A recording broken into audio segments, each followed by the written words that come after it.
Okay, so the day has come, folks. I've got to do a necropsy here on Monster.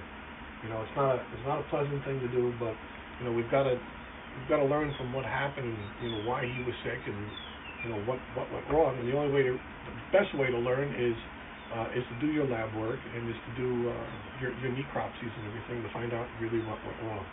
So that's what we're doing now. We're just going to open them up and get in there and take some samples of the organs and send them away to a pathologist.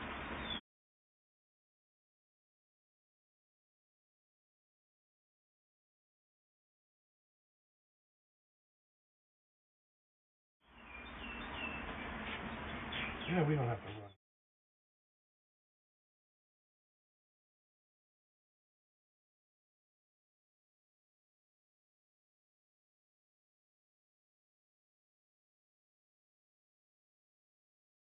run. Okay, so what we've done now is to remove the GI tract, and what I like to do is get everything out of the GI tract,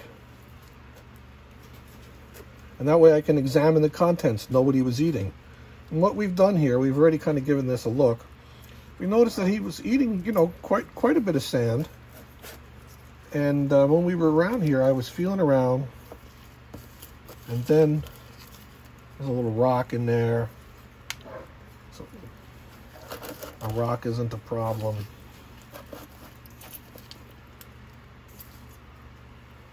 And then I felt something poke me, and here's what we have. It's very sharp.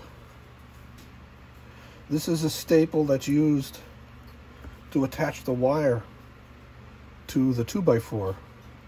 This is an old type of staple, and you can see what happened here pretty easily. The staple fell off the wire. I bet you if I go in that cage and I look now, I'll find more of these. And it went through his GI system. And that's the reason we have all of that bleeding and all of the blood clots that we saw when we initially opened him up. So, you know, we're going to continue with the necropsy. I want to find out some additional information anyway about this fungus that he had. So, you know, that's even a sadder part of the story. Okay, folks, so I just finished the necropsy, and this is what happened to Monster. When we first opened him up, we noticed a lot of blood clots. So I'm trying to figure out why all the blood clots. Did he fall? Did he jump? Did something break inside? What happened? So as we were digging through, you know, we thought we saw some... Okay, so a little interruption there, but so, you know, after going through his organs, there's a piece of video there where we're actually emptying out the GI, which is part of what we do. We empty out that GI system, and we go through what was he eating, what was going on inside the GI system, and we also collecting some samples to send away to the lab just to make sure that, you know, we're not dealing with parasites. When we were doing that check, this is what we turned up. And as I was explaining earlier, this is actually a staple that was used to hold the wire against a 2x4 or a 2x6.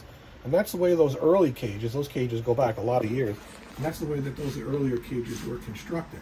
So based on the fact that, you know, we saw a lot of sand that he had ingested, and, you know, I've got to think about, you know, they are fed on cafeteria plates, so I imagine probably some of his food, you know, rolls out of the plate, and he's eating a little bit of that food off the ground, and it just happened to be that this staple was in that food that he ate, and this punctured his GI system as it got down almost just as it was going into the colon, and ended up with that staple, which eventually caused his death. He just bled to death, and that's where all of the blood clots were in his body cavity. So we're still going to send out the necropsy because, you know, he had a fungus infection. I want to see the drugs that we were giving him, and maybe you know, what the levels of those drugs. That was my initial thought. I was thinking, you know, I hope we didn't overdose him when we were dealing with the fungal infection, trying to take care of that fungal infection. But, you know, I don't think that's what happened. I'm sending that necropsy away anyway. And now, this is kind of late today now, so tomorrow we get out, and the first thing we do is start looking, investigating that cage, seeing what wires, what attachments have come loose. Going to go in there with a metal detector and check out that series of cages that we built that had this construction years ago, just in case you know, and I'm sure there probably is other evidence of, you know, this paraphernalia, these little pieces of metal, screws, or whatever might be in his cage. You know, we really go through a lot of trouble all the time checking for this stuff. But, you know, here's one that I guess we needed to pay better attention to. So it's really sad. I had him for 32 years, and this is what it comes down to. Somehow, you know, I always feel responsible in the end. You always feel responsible because, you know, maybe you should have thought about it sooner. Maybe you should have taken an x-ray sooner. Maybe you should have did this sooner. Maybe you should have had a protocol where you did this sooner. So, you know, that's life on the farm is tough because, you know, for me, you know, I have no one else to blame but myself. I don't want anybody else to blame. It ultimately comes down to me. It's my decisions about how things run and the way they run and what the procedures are on the farm and who follows the procedures. And so ultimately it comes down to a lack of really doing what we should have been doing. It's a terrible realization. So that's it, folks.